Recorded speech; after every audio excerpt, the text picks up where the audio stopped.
was a video I seen the other day. It was a Jake. It was about 50 seconds long. He just started cursing his cracker out in a convenience store, and he said the name of the Lord. He said, Yahweh Shem Yahshua is gonna destroy you. You're gonna go into slavery. And this was just a regular Jake. He called him Edomites. He told him that his father was Esau. That's why your skin is red. He said, We're the real Jews.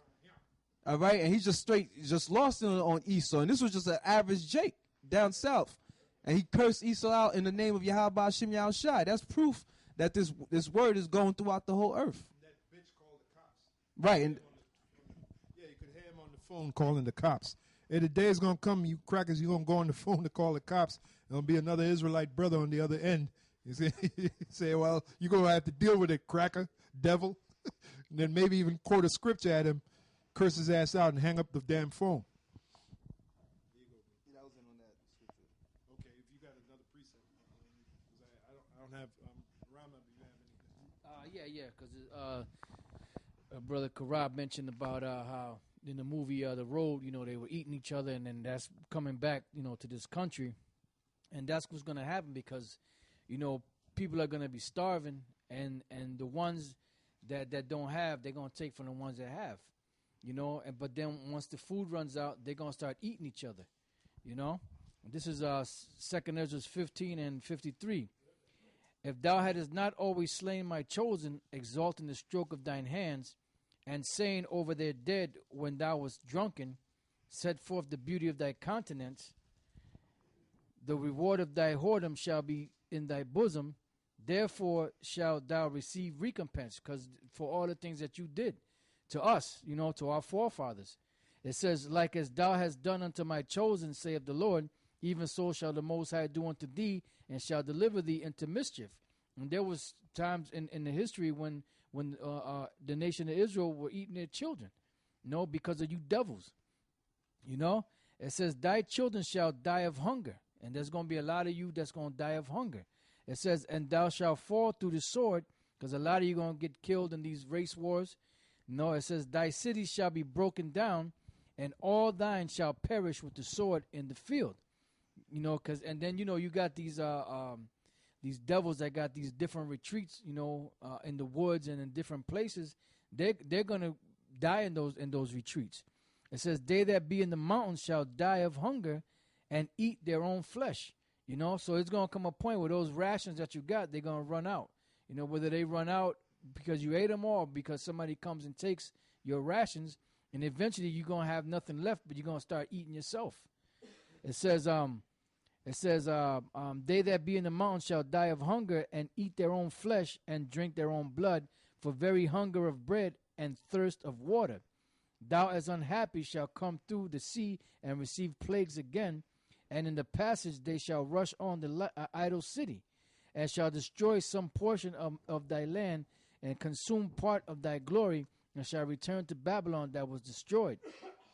And thou shalt be cast down by them as stubble, and they shall be unto thee as fire, because this place is going to be destroyed by those missiles, and shall consume thee and thy cities, thy land, and thy mountains, all thy woods and thy fruitful trees shall they burn up with fire, because that's going to be the final judgment.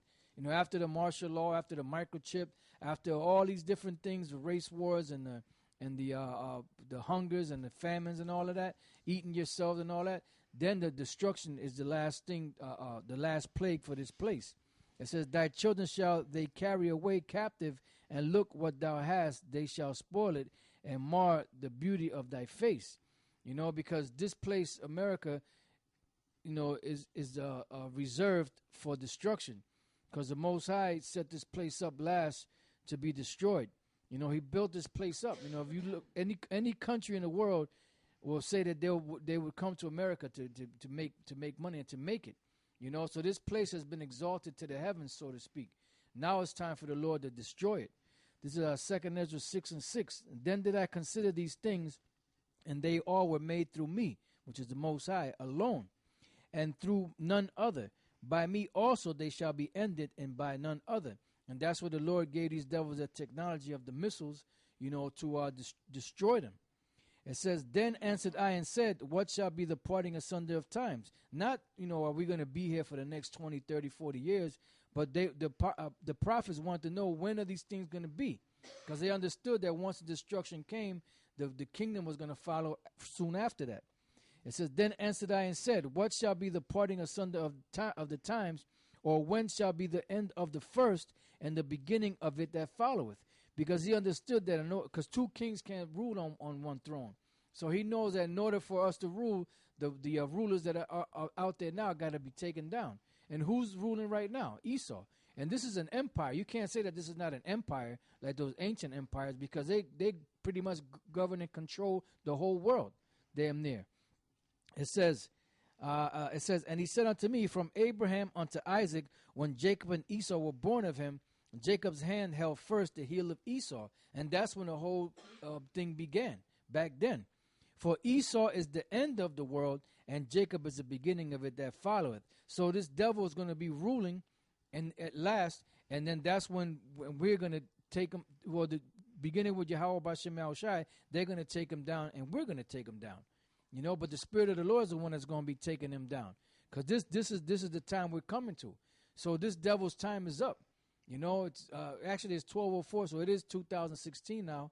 You know, so Lord's will, this place go out with a bang this year. Yeah, this is Apostles of GMS overtime. So we're going to keep going because the Spirit's on us, man. Yeah, I was on the other page, YouTube live stream, cracking up at them comments, man. Them brothers are funny as hell, man. God appreciate that. Yeah, this is 1 Thessalonians 5:1.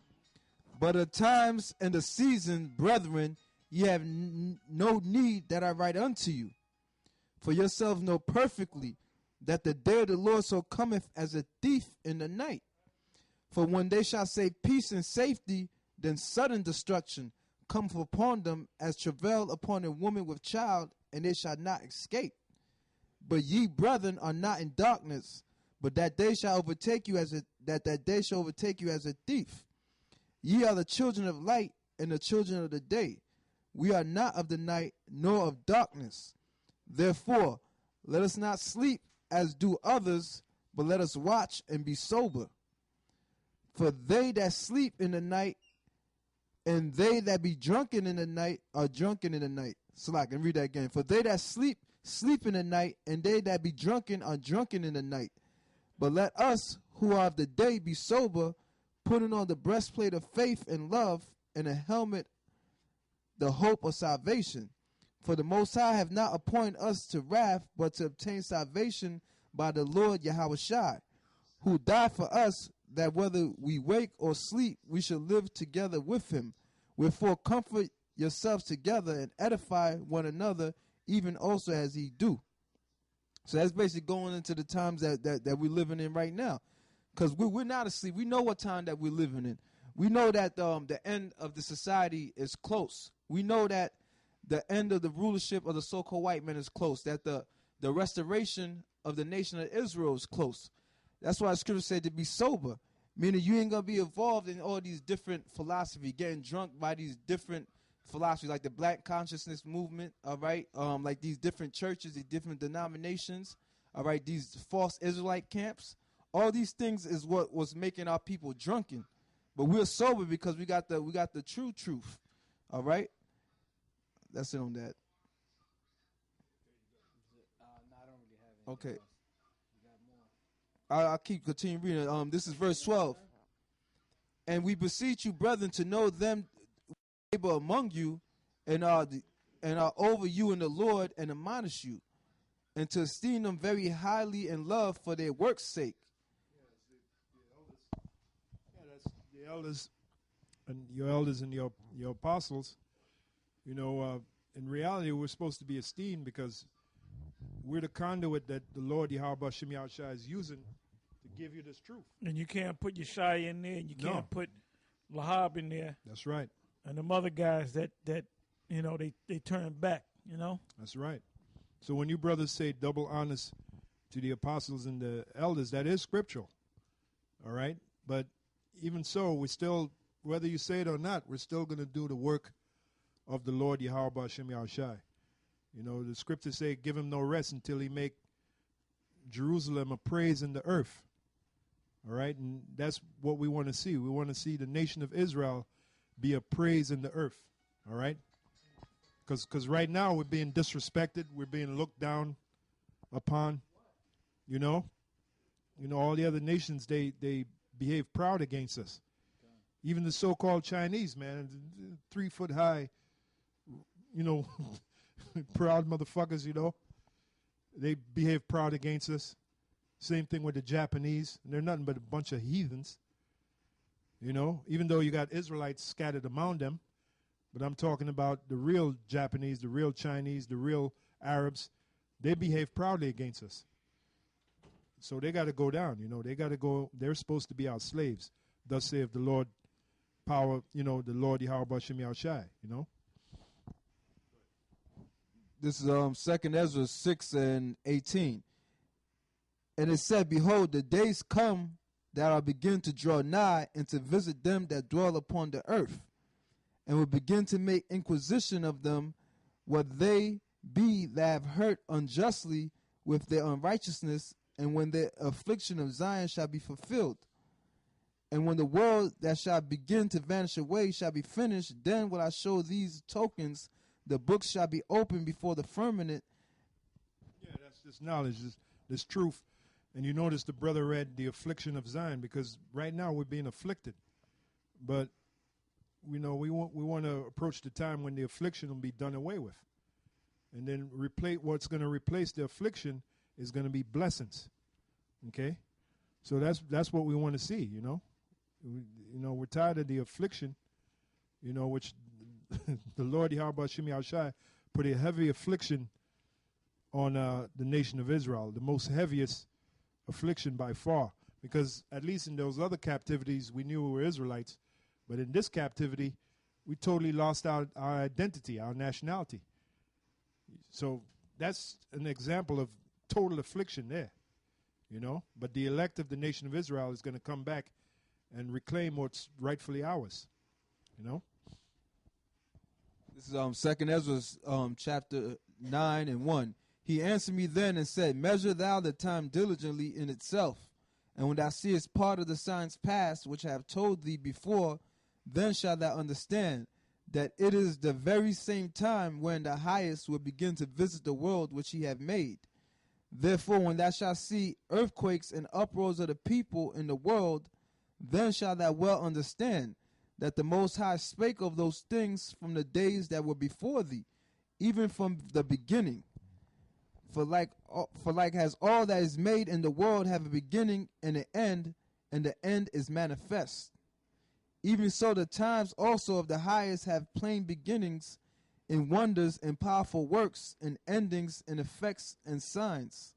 And everyone that shall be saved and shall be able to escape by his works and by faith whereby ye believed, shall be preserved from the said perils, and shall see my salvation in my land. That goes hand in hand with Revelation 3, starting from the 10th verse, hour of temptation.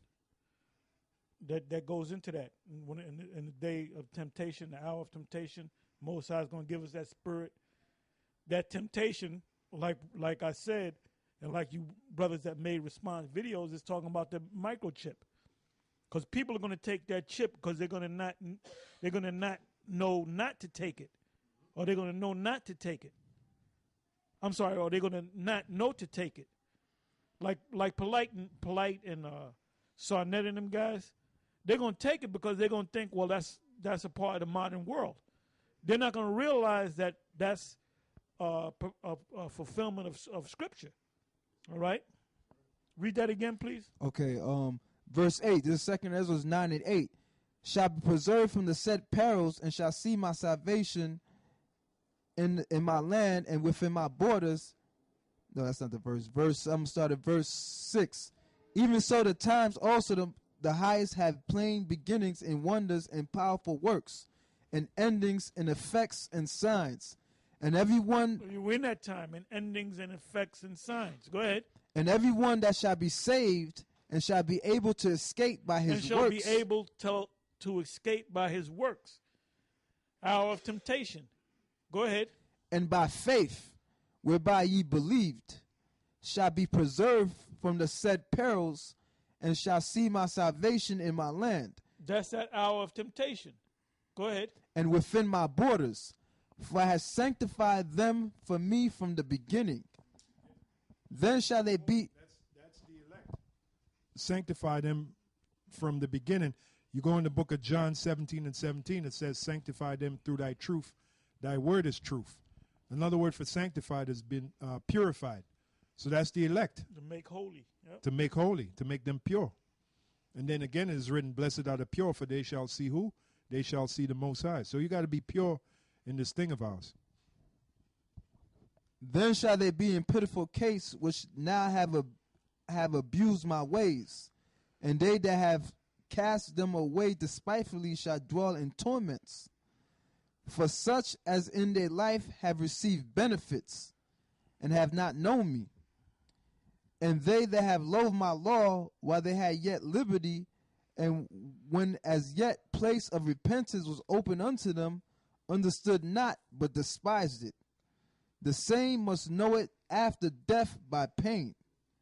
And therefore be thou not curious how the ungodly shall be punished, and when, but inquire how the righteous shall be saved, whose the world is, and for whom the world is created.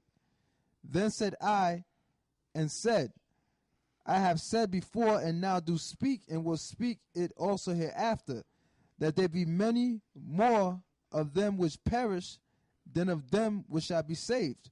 Yeah, because the 2/3 outnumber the elect, and 2/3 of the nation of Israel is going to be destroyed, and the elect, the 1/3, is going to be delivered. Like as a wave is greater than a drop, and he answered me, saying, like as the field is, so also is the seed. As the flowers be, such are the colors also. Such are the workmen, such also is the work. And as the husbandry is himself, so is the husbandry also. For it was a time of the world.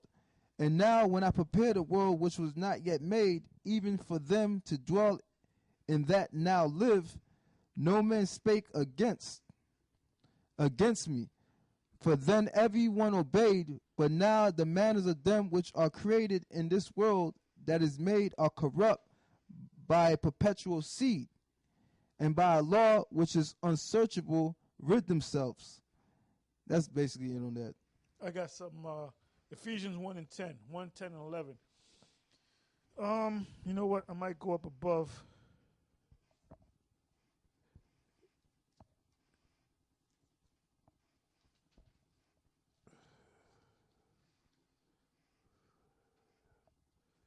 Let me go to 9. All right, it says, having made known unto us the mystery of his will. Key word there is mystery. Having made known unto us the mystery of his will. In other words, the Most High, before he does something, he going to let certain people know. And it was us that he chose to let us know. According to his good pleasure, which he hath purposed in himself. He did it because he wanted to do it. 10, that in the dispensation of the fullness of times, he might gather together in one all things in Yahweh Shai. Meaning he redeemed us from the rest of the Israelites and made us one, brought us all together, right? Both which are in heaven and which are on earth, we're on earth, even him. 11, in whom also we have obtained an inheritance, being predestined. So before we was even born, Most High already had it. You're going to be saved. You ain't going to make it, but you're going to come back in the reincarnation. In whom also we have obtained an inheritance, being predestined according to the purpose of him who worketh all things after the counsel of